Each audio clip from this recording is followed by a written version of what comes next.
Emma stood at the rusty gate of her late grandmother's house, her heart heavy with grief. The small cottage in the English countryside looked so different from her childhood memories. Weeds covered the path where she used to skip alongside Grandmother Rose. The garden that once bloomed with colorful flowers was now a tangle of thorns and dead plants. "I don't know if I can do this," Emma whispered to herself, pushing open the creaking gate. The gate made a loud screech as it opened. Emma winced at the sound. Everything about this place felt broken and sad.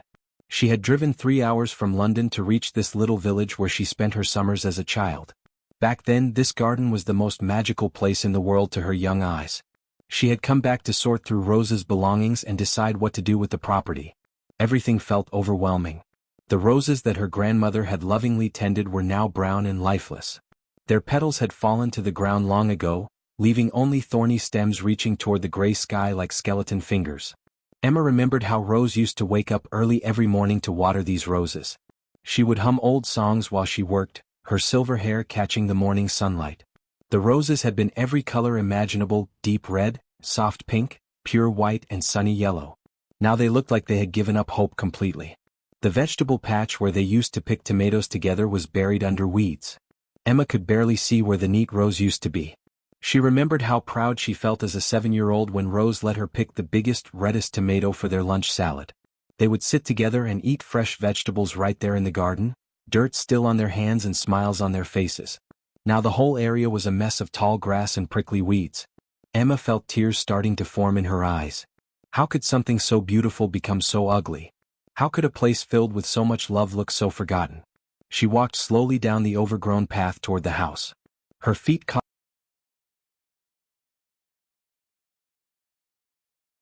The next morning, Emma put on her old gardening gloves and started pulling weeds. She had found the gloves in Rose's garden shed, and they still smelled faintly of her grandmother's lavender hand cream. The familiar scent made Emma feel like Rose was somehow still with her, guiding her hands as she worked. The work was harder than she remembered, and her back ached after just an hour. When Emma was a child, helping in the garden had felt like play. Now, as a grown woman who spent most of her days sitting at a desk in London, the physical labor was exhausting. Her soft hands, used to typing on keyboards, quickly developed blisters even through the thick gloves. She pulled at a particularly stubborn weed that had wrapped its roots around an old rose bush. The weed wouldn't budge, and when she finally yanked it free, she fell backward onto the ground with dirt flying everywhere. Emma sat there for a moment, covered in soil and feeling completely defeated. She felt discouraged looking at how much still needed to be done. For every small patch she cleared, there seemed to be 10 more areas that looked just as bad. The garden was much larger than she had realized as a child. What had seemed like a cozy little paradise now felt like acres and acres of impossible work. Emma wiped sweat from her forehead with the back of her glove, leaving a streak of dirt across her face. She was starting to think she had made a terrible mistake. Maybe she should just hire someone to clear everything and sell the property to developers. Maybe trying to restore Rose's garden was just a foolish dream. "Excuse me, dear," called a friendly voice from the neighboring garden. Emma looked up to see an elderly man with kind eyes leaning over the wooden fence that separated the two properties. He had thick white hair and wore a faded blue sweater with patches on the elbows. His face was weathered from years of working outdoors, but his smile was warm and genuine. "I'm William," he said with that warm smile. "I live next door. I was so sorry to hear about Rose. She was a wonderful woman." Emma struggled to her feet and brushed dirt off her jeans. She felt embarrassed that this stranger was seeing her in such a messy state, but William didn't seem to mind at all. In fact, he looked at her with the same kind expression she remembered seeing on Rose's face. "I'm Emma," she replied, walking over to the fence. "Rose was my grandmother. I'm trying to fix up her garden, but I'm not sure I know what I'm doing." William nodded with understanding. "Rose talked about you often. She was so proud of her granddaughter who worked in the big city. She always said you had a good heart, just like hers." William had been Rose's neighbor for 20 years. He told Emma stories she had never heard before. When William's wife died 5 years ago, Rose had brought him homemade soup every day for 2 months until he felt strong enough to cook for himself again. When the young family on the other side of Rose's house couldn't afford groceries one winter, Rose quietly left baskets of vegetables from her garden on their doorstep every week. "She never wanted anyone to know about her kindness," William explained. "She said helping others wasn't something you did for praise. It was just what good neighbors did for each other." Emma felt tears forming in her eyes again, But this time they weren't tears of sadness. They were tears of pride and love for her grandmother. She was learning things about Rose that made her feel even more connected to this special woman who had shaped so much of her childhood. She always said this garden was meant to bring people together, William continued. Rose believed that growing things was about more than just plants. She said gardens grew friendships and communities too. William disappeared into his own garden shed and returned with a small paper envelope. I have some flower seeds if you'd like them. Rose and I used to trade seeds every spring. These are from the sunflowers that grew along my back fence last year. Rose always admired them. Emma felt a spark of hope for the first time since arriving. She accepted William's offer of sunflower seeds with gratitude. The envelope was labeled in careful handwriting, Giant Yellow Sunflowers Summer 2023. These were the same bright yellow flowers that Rose had always loved. Emma remembered how Rose used to say that sunflowers were the happiest flowers because they always turned their faces toward the sun. Rose planted sunflowers along the back edge of her garden every year, William said. She said they reminded her that no matter how dark things got, there was always light to be found if you knew where to look. William showed Emma the best spot to plant the seeds, in the area where Rose's sunflowers used to grow. The soil there was still rich and dark, protected by the shade of the old apple tree. Together they cleared away the weeds and prepared the earth. As Emma planted the first seeds in the cleared soil, she could almost hear her grandmother's voice encouraging her. William worked beside her in comfortable silence, occasionally offering gentle advice about how deep to plant each seed or how much space to leave between them. The garden was still mostly weeds and bare earth, but those tiny seeds represented something powerful, the possibility of new life. Emma looked at the small patches of cleared soil where the seeds now rested and felt something she hadn't experienced in months. She felt hope. William invited her to have tea in his kitchen when they finished planting. His house was cozy and neat, with photographs of his late wife on every table. He told Emma more stories about Rose and about the other neighbors who had become like family over the years. Your grandmother had a gift, William said as he poured tea from a flowered teapot.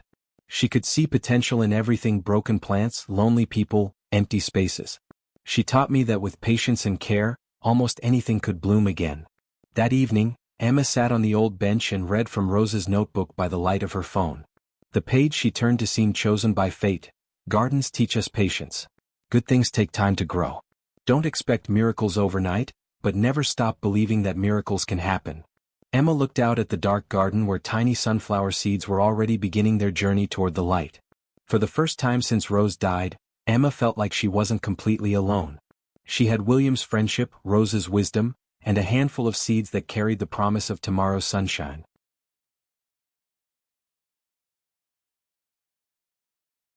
2 weeks had passed, and Emma was beginning to see small green shoots pushing through the soil.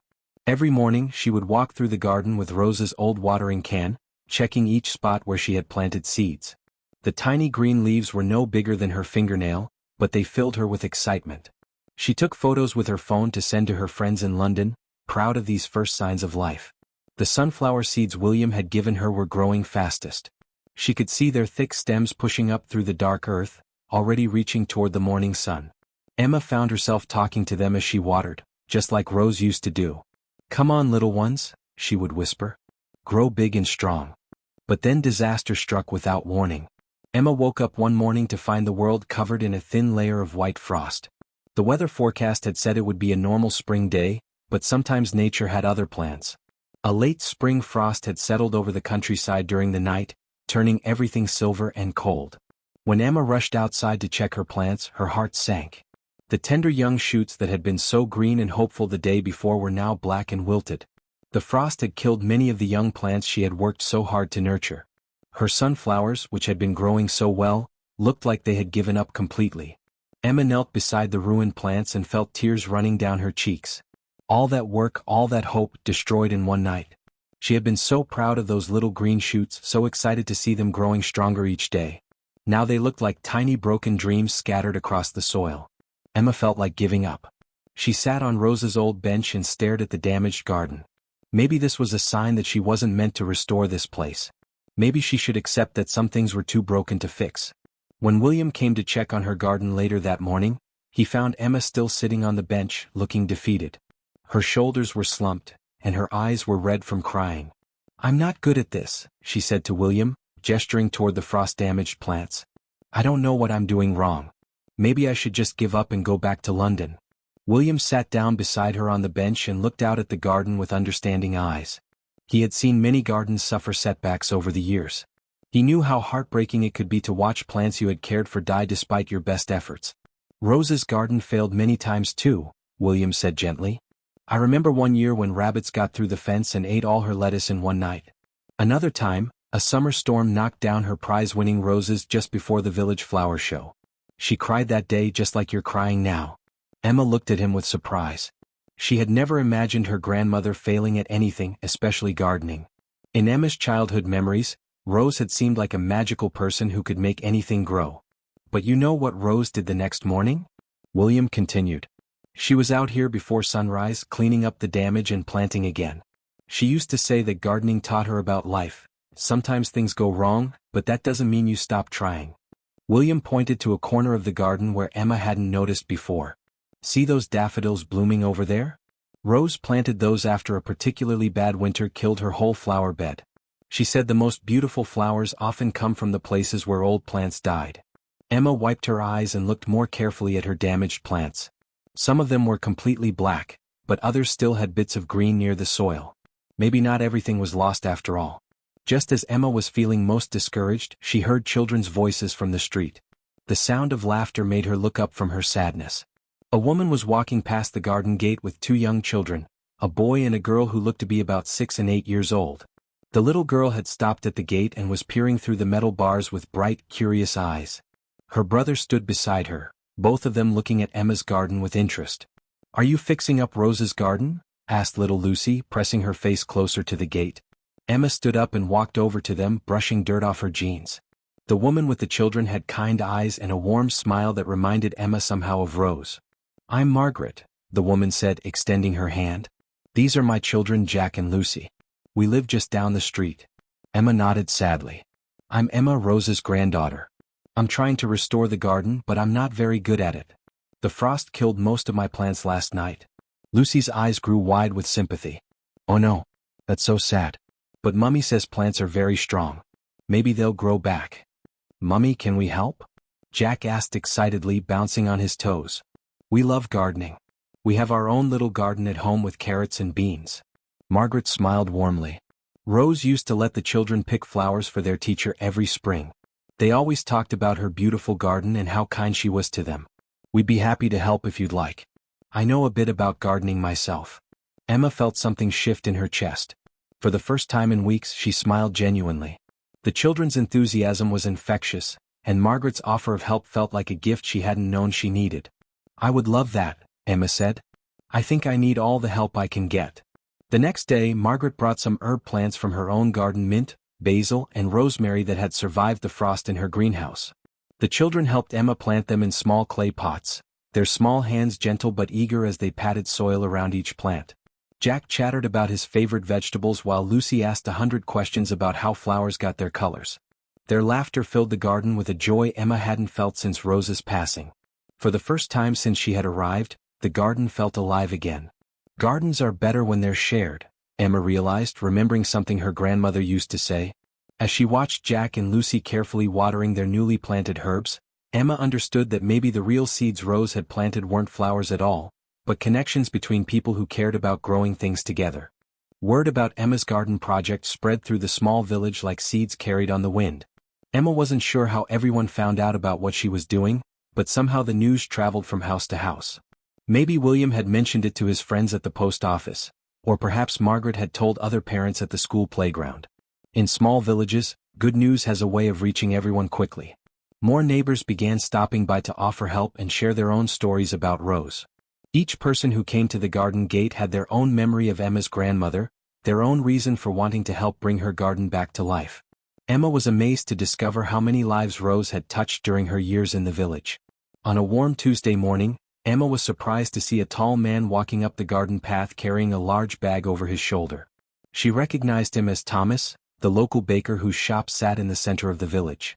Emma had bought bread there a few times since arriving, and Thomas had always been friendly, but she hadn't expected him to visit the garden. Thomas set down his heavy bag with a grunt and wiped sweat from his forehead.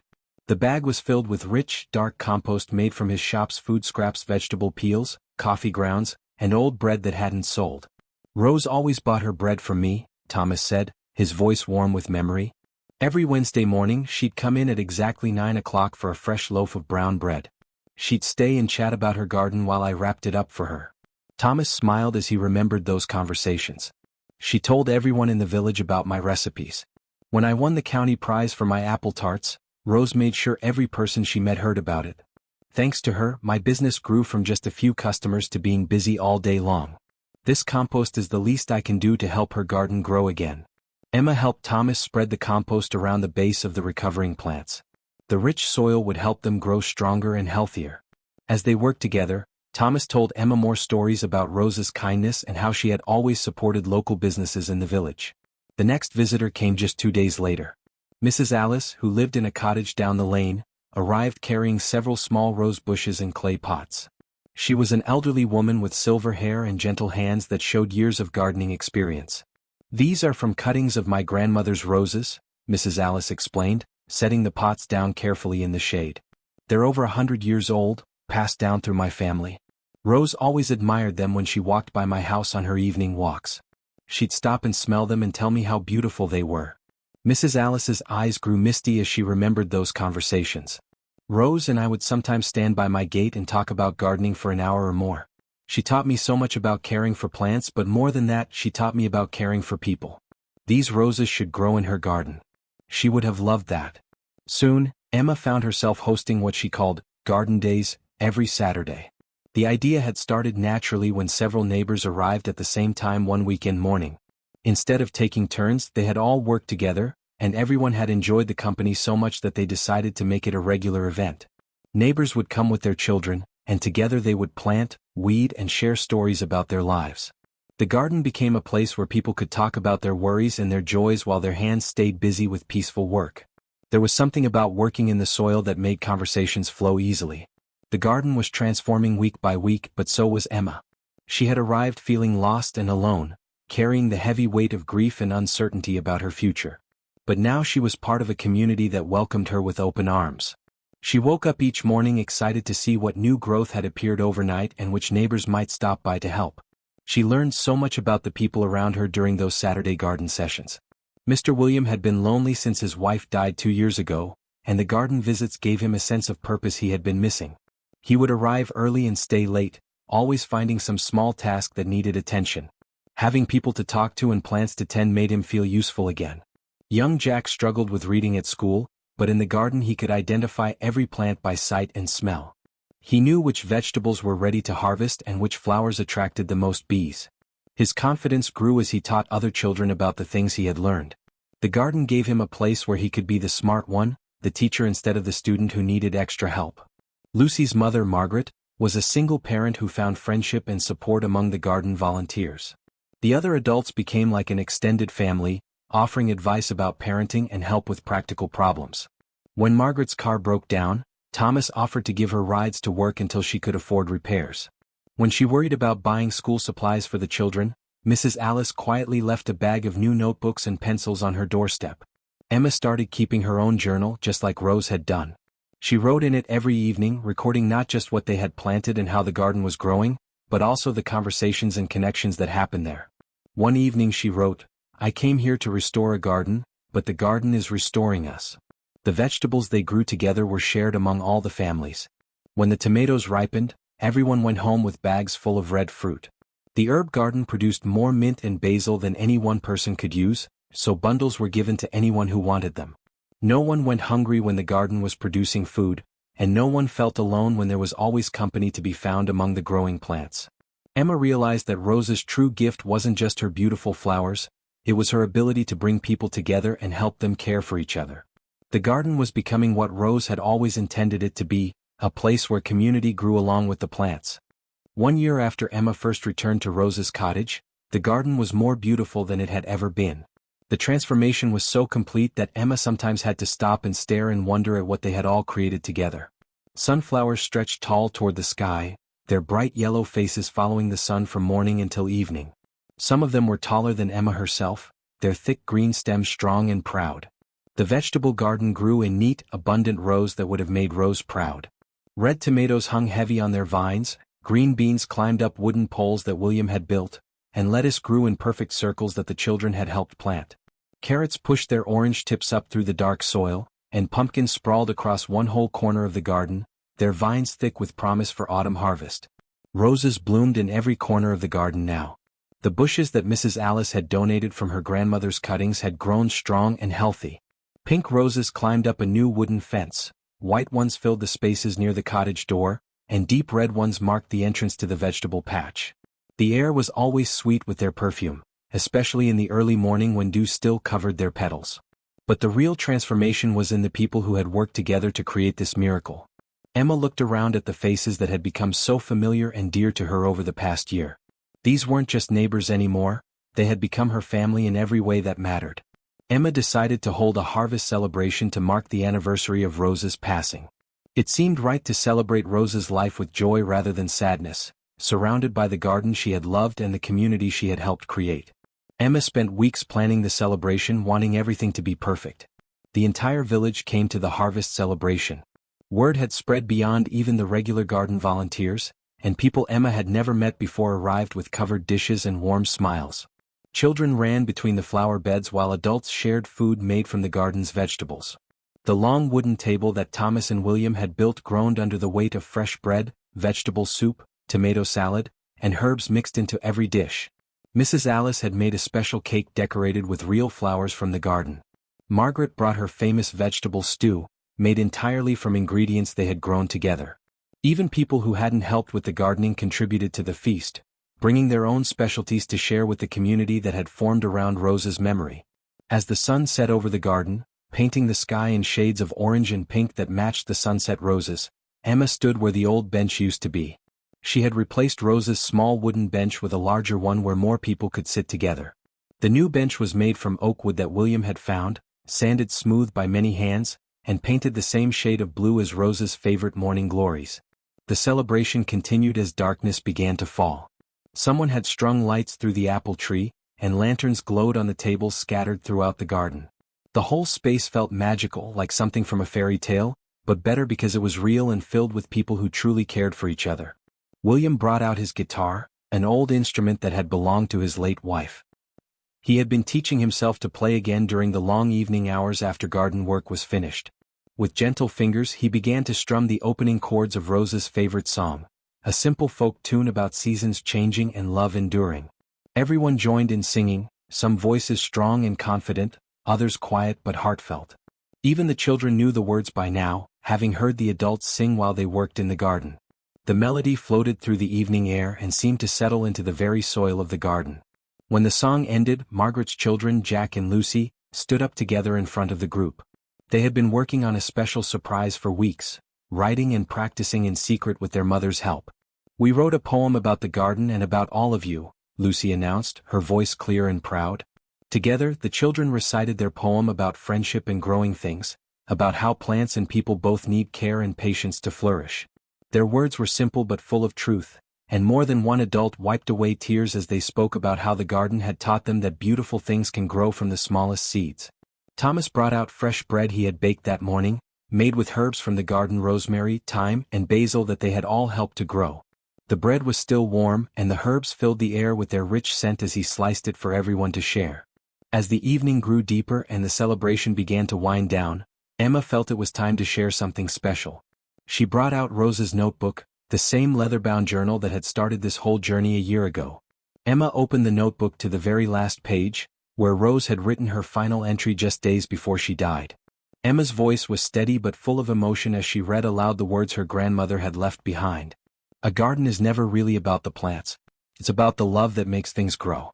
When we tend to others with care, we create something beautiful that lasts long after we're gone." The words settled over the group like a blessing. Everyone sat quietly for a moment, thinking about Rose and about the truth of what she had written. Looking around at all the faces gathered in the lamplight, neighbors who had become family, children who had learned to nurture life, elderly friends who had found new purpose in their golden years, Emma finally understood what Rose had known all along. Love, like seeds, never truly disappears. When planted in kind hearts and tended with care, it grows into something more beautiful than anyone could ever imagine alone. The garden had taught them all that growth requires patience, that setbacks are temporary, and that the most beautiful flowers often bloom after the hardest winters. The garden would continue to flourish season after season, bringing people together and teaching them that even after loss, new life and hope can bloom again. Emma knew that Rose would be proud of what they had built together, not just the flowers and vegetables, but the community of caring hearts that would tend this garden for years to come. The end.